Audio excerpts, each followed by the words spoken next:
What's happening, everybody? Jeff Lightsy Jr. here with the Black Boss channel. Be sure to hit the thumbs up button, like, share, subscribe. Now, I talked about this earlier today on my Victory Formation Sports show I do every weekday morning, 9 a.m. Eastern. Be sure to check it out on the Black Boss channel or on my personal YouTube. But I talked about the Boston Celtics, and I talked about how the Boston Celtics are 15-16. Yeah, they have two All-Stars. Yeah, they are the Boston Celtics, which is a brand, which is a logo, which is something that a lot of people can recognize. And some, if you're 40 or older, can really bring out something in you because they were good when you were just being born, right?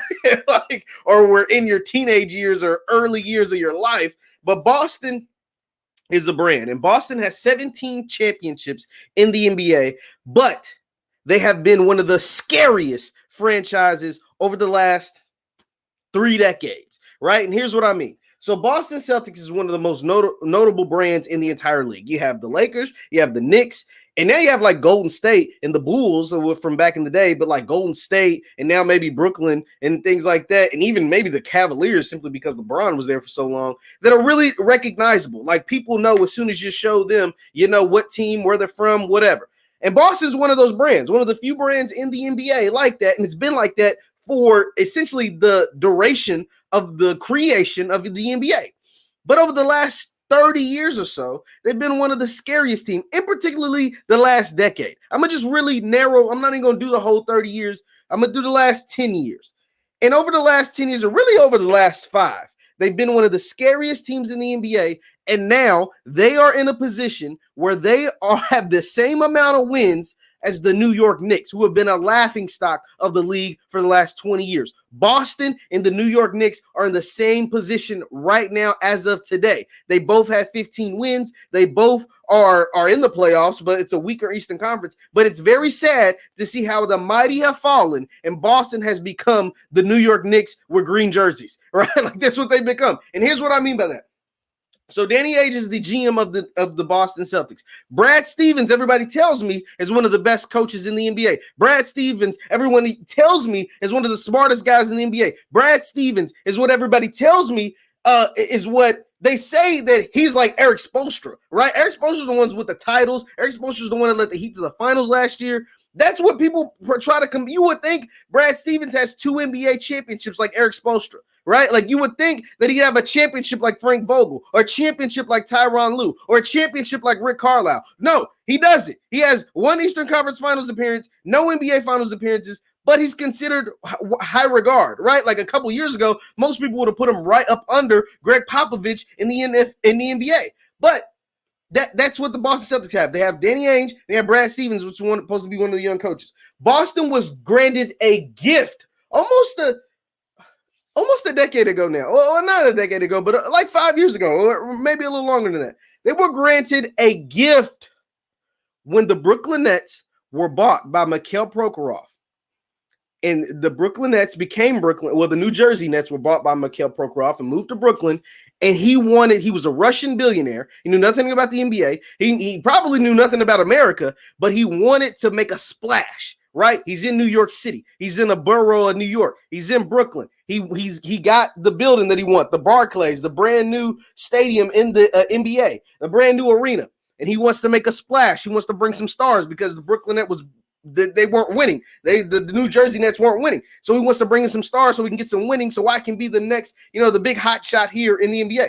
So he trades all of his future assets for an old Kevin Garnett and Paul Pierce. All of his future assets. He didn't give a damn. He just thought draft picks were just nothing, right? Like, I'm not one person who's crazy about draft picks, but to trade all of your draft picks for 2 over-the-hill stars out of their prime, old stars that were way past their prime, he traded all of them.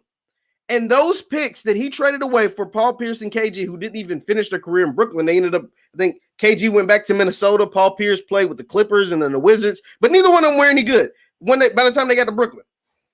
Those picks ended up becoming a number 1 overall pick, a number 3 overall pick, another top 10, pick. Number 6, I think, was Marcus Smart.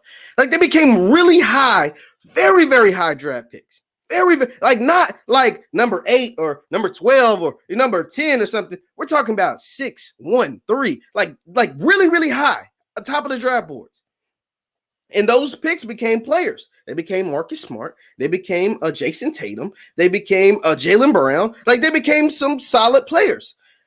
And there was other picks involved. And Boston had all of these picks. And they just were holding on to. They were having security over these picks like it was Fort Knox. Like they was holding gold. Like they didn't want to give up anything for their picks. Right? And here's where I get to my point where being scared gets you fired in sports. So Boston was so scared to trade away their picks for players because it seems like every year a superstar in the NBA becomes available. Every single year. It's like almost to a T. At least one really good, high quality NBA player becomes available every single year in the NBA. It's like guaranteed. This year was James Harden. It's like every single year a player, a big time talent, is either fed up in a situation and wants to change teams. He wants to relocate. So it becomes available. So for Boston, with all of these picks, like I said, they've had their choice of players because they've had all of these picks from that massive haul they got from Brooklyn 5, 6, 7, 8 years ago. So let's go through the timeline. Some of the players that have been made available with Boston with these picks that turned into players, but even before they were players, they could have packaged these picks or packaged a couple of these players, Jason Tatum, Jaylen Brown, Mark Smart, whoever, to get some of these players who were available. I'm going to list them out for you. First, it was Paul George. Paul George was sick of Indiana. He wanted to get out. He wanted to leave the Pacers. He didn't want to be there anymore. So Paul George became available. It was well known. Like I said, every year, one player, at least one. Sometimes more than one, but it's at least one every single year in the NBA, every single year. So he becomes available. And Boston was one of the teams that was talked about. It costs too much. We want to hold on to our picks. We want to hold on to our players. Paul George gets traded to the Thunder, which wasn't a brand, didn't have much to give up, but they ended up getting Paul George. So it wasn't like he was scared to go to a small market, but Boston's not a small market. Boston's a well-known brand. Boston with Paul George would have made a lot of noise in the Eastern Conference. All right, but they don't get Paul George. They miss out on him. Then the next year, it's Kawhi Leonard. Kawhi Leonard becomes available. He's tired of San Antonio. He feels like they misdiagnosed his injury. He's ready to get the hell out of town. Boston is at the front of the line. Boston is in the Eastern Conference. Boston has the players, has the young assets, has the picks, has the draft capital to get Kawhi Leonard. It's too much. Oh, I want to hold on to my picks. No, stay away, Kawhi Leonard. No, we don't want you over here. We just made it to the Eastern Conference Finals with Jason Tatum, and we took LeBron to 7 games and all this. Cool. All right, cool. Guess what? Toronto in the Eastern Conference gets Boston, supplants Boston, becomes champions. They win a championship because they went out and got Kawhi Leonard. Boston didn't. They held on to the picks. They held on to their young guys. Whatever. Okay, cool. The next year, Anthony Davis is available. He wants to get out of New Orleans. He wants to get out. He's ready to go. He's ready to move on. He's ready to do something. Boston at the top of the line. At the top of the line to get Anthony Davis. Maybe he signs, maybe he doesn't. Same with Kawhi Leonard. Maybe they re-sign, maybe they don't. But you go all in to win a championship. You go all, maybe they re-sign a long-term deal. And if you win a championship, it's harder to walk away from a team than it is if you don't. Than it is if you just never try. Now, Kawhi walked away from Toronto, but that was pretty inevitable. It's Toronto. Nobody wants to be there. But he got the job done. And everybody in Toronto still had jobs. And a lot of their assistants now have had coaching jobs because of why? They won a championship. They won a championship. They didn't get fired. Scared Money made some money down there in Toronto. Brought them a championship, something they never had before. So, Anthony Davis is on the market. Maybe he resigns, maybe he doesn't. But you don't even try. He goes down like, what does he do? Win a championship. First year in LA, wins a championship. First year in LA, wins a championship.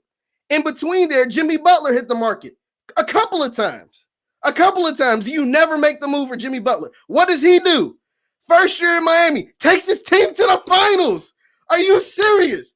All of these guys are available. All of these guys you could have traded to get. You had the draft capital. You had the players. You had the young picks. You had everything to get Jimmy Butler or Paul George or Anthony Davis or Kawhi Leonard. And you don't make a move on any of them. You don't pull the trigger on any of them. That is why you are 15-16 and you have the same record as the New York Knicks. That is why you are a laughingstock right now of the NBA. You're just simply not good enough. And Danny Ainge came out and said it himself. And guess what? It might cost Danny Ainge his job. It might cost Danny Ainge his job. Because if anybody in Boston is looking around like I'm looking around, like, whoa, you guys had all of these draft picks, all of this draft capital, all of these young players, all of these young assets to trade away and get a star, not a Kemba Walker. Not a Kemba Walker. No, Kemba Walker ain't it. Not keeping a Jason Tatum. Oh, he's cool. He went to Duke. You know what I'm saying? He's a nice player. No, not a Jaylen Brown. He's cool. He is developing. His game has grown a lot since he's been in the league. But no, that's not it. You had Kyrie Irving. You let him walk out the door. You ran him out of town. And instead, all you have to show for it was a Game 7 against a terrible Cleveland roster that you took against LeBron James. Game 7, and you haven't sniffed that since. You went to Game 7 against a very, very bad Cleveland team that just happened to have LeBron James. It's fair. He's the GOAT, whatever. He's GOAT James. You lost to that team, and now you haven't been near the finals since. You have the same record as the New York Knicks, the laughingstock of the NBA over the last 20 years. That's what you have to show for all those draft picks and all that draft capital. This is crazy. This is insane. I mean, all I can do is laugh. And the last person to be available, the last superstar on the market that was available was James Harden. Of course, as we all know, you didn't make that move. And guess what happened? James Harden ended up on the Brooklyn Nets instead of Boston. Kyrie Irving's on the Brooklyn Nets with Kevin Durant. And now the Brooklyn Nets, the team that set Boston up for the next decade, it looked like. With all those draft picks, all that capital, you could have, drafted, traded, do whatever. They had everything to get any of those previous stars that I named. Now Brooklyn is in a position to where they're going to make the finals, something Boston hasn't done since they got all those picks, since they made that massive trade. They're going to make the finals and potentially win it.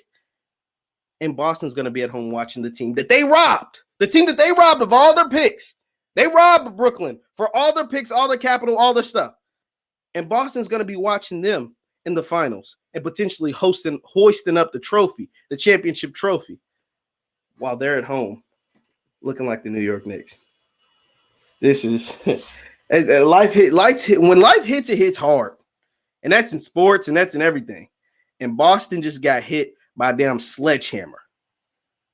Man, oh man. Leave your thoughts in the comments down below. Once again, I'm Jeff Lightsy Jr. with the Black Boss channel. Be sure to hit the thumbs up button, like, share, subscribe, and the notification bell because we upload all the time. Thank you guys for tuning in. I'll see you next time.